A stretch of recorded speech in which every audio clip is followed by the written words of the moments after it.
again. He Speller in the white. On your screen. Said earlier, Steve, undefeated. Welcome back to HistoryCrafts. In one of our last videos, we talked about how the samurai era came to an end with the Meiji Restoration. But just a few decades later, Japan shocked the world by defeating the largest empire on earth in the Russo-Japanese War. How did this nation, fresh out of feudalism, rise so fast? This war wasn't just about territory.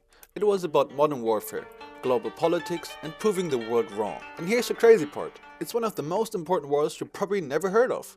How did Japan outsmart Russia? Why does this war still matter today? Stick around because this is one wild story you don't want to miss.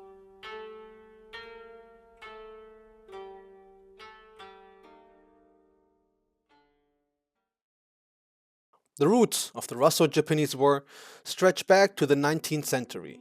Russia, under Tsar Nicholas II, was a vast empire that stretched across two continents, but it faced significant challenges. Domestically, the Russian Empire struggled with political unrest and inefficiency in its administration. Yet, it remained determined to expand its influence in East Asia. The Trans-Siberian Railway, for example, was a monumental engineering feat, which symbolized Russia's ambitions.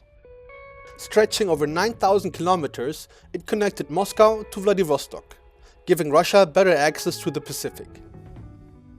But the railway wasn't just about transportation, it was a statement of power and a tool for projecting influence. Meanwhile, Japan had undergone a stunning transformation. The Meiji Restoration of 1868 marked the end of centuries of isolation. In just a few decades, Japan had modernized its military, economy, and society, drawing inspiration from Western powers. By the turn of the century, it was clear. Japan was no longer a regional player.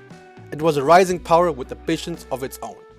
At the heart of its brewing conflict were Korea and Manchuria. Korea, positioned between the two powers, was strategically vital. Manchuria, rich in resources, was a tempting prize. Both nations viewed control of these territories as essential for their future. But before we dive deep into the Russo-Japanese War, we need to go back and look at the first Sino-Japanese War. The conflict was a war between the Qing dynasty and Japan, and it lasted from 1894 till 1895. It was about gaining influence over Korea and the Liaodong Peninsula in Manchuria. But Japan's victory was short-lived. Russia, along with France and Germany, intervened in what became known as the Triple Intervention, forcing Japan to relinquish the Liaodong Peninsula. This diplomatic humiliation left Japan seething, while Russia took control of Port Arthur, a strategic port in Manchuria. By the early 1900s, tensions were at the breaking point. Russia, bolstered by its alliance with France, expanded its presence in Manchuria and eyed Korea for further gains. Japan, meanwhile, sought to protect its interest and curb Russian expansion. Despite attempts at diplomacy, neither side was willing to compromise. On February 8, 1904, Japan launched a surprise attack on Port Arthur, marking the beginning of the war. It was a bold move, one that demonstrated Japan's willingness to take risks to achieve its goals. Other nations also played a critical role, shaping the conflict's dynamics. As I said, Korea and Manchuria became the primary battlegrounds and the primary targets. Britain, through the Anglo-Japanese alliance of 1902, provided Japan with diplomatic and logistical support. This alliance was groundbreaking.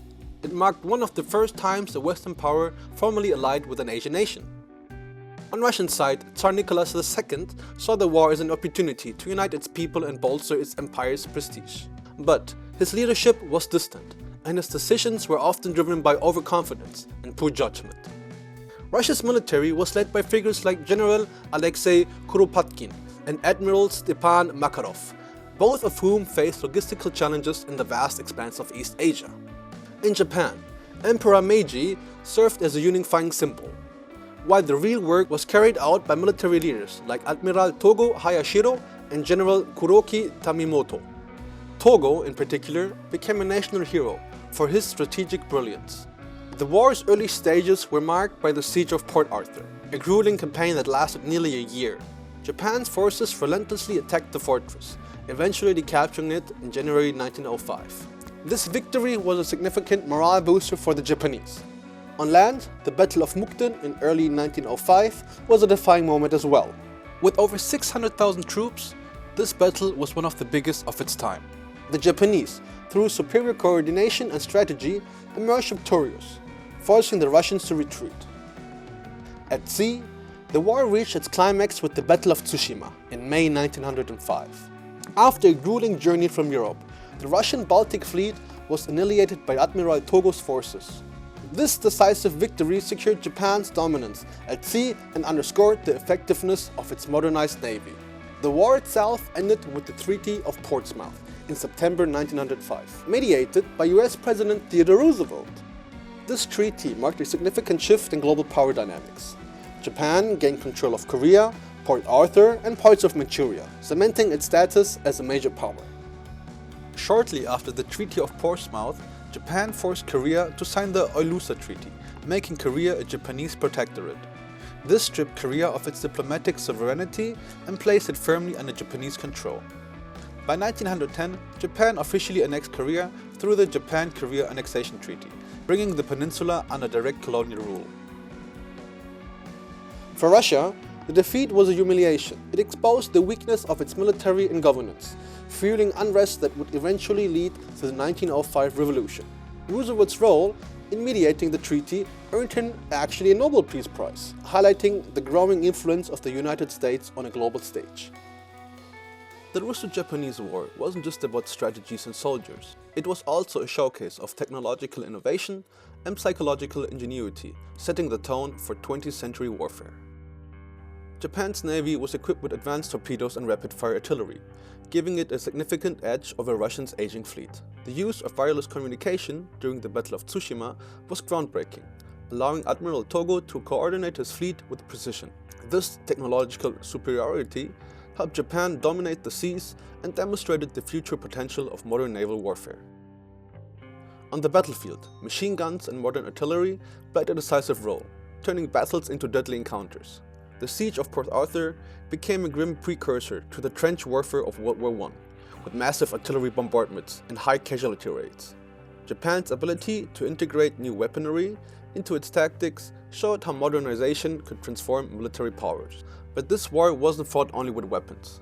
It was fought with ideas. Both Russia and Japan turned to propaganda to rally their people and sway international opinion. Japan framed its campaign as a struggle for dignity and survival against an overbearing European power, earning sympathy and admiration from other Asian nations and even some Western observers. Russia, on the other hand, leaned heavily on the traditional notions of imperial pride, portraying Japan as a lesser nation daring to challenge a great empire. However, as Russians' defeats mounted, their propaganda began to lose credibility, exposing cracks in Tsar Nicholas' regime. Psychological warfare also played a role. Japan targeted Russian morale by treating captured soldiers with relative fairness, in stark contrast to the conditions endured by Japanese POWs. This tactic wasn't just humane, it was strategic. Stories of Japanese hospitality spread quickly, painting Japan as a disciplined, honorable power, while Russia's treatment of captivities highlighted its growing desperation. The war showed that victory wasn't just about weapons or troops. It was about controlling the narrative and undermining the enemy's resolve. These lessons in psychological and cultural warfare would resonate in conflicts for decades to come. The Russo-Japanese War shattered the myth of European invincibility and inspired anti-colonial movements across Asia. For Japan, the war was a moment of triumph. It proved that a non-Western nation could defeat a European power, challenging long-held assumptions about global dominance. For Russia, it was a wake-up call, a stark reminder of its need to reform and modernization. The war also foreshadowed the conflicts of the 20th century, with its focus on modern weaponry, logistics, and the role of alliances. It was a harbinger of the global shifts to come. From the icy waters of Port Arthur to the decisive battle at Tsushima, the Russo-Japanese War was a conflict of ambition, resilience, and change. Its legacy still resonates today, shaping how we understand power, resistance, and the cost of imperial ambition. If you enjoyed this journey through history, please like, subscribe, and let us know what topic you would like to see next. And as always, this is HistoryCrafts, where history crafts itself.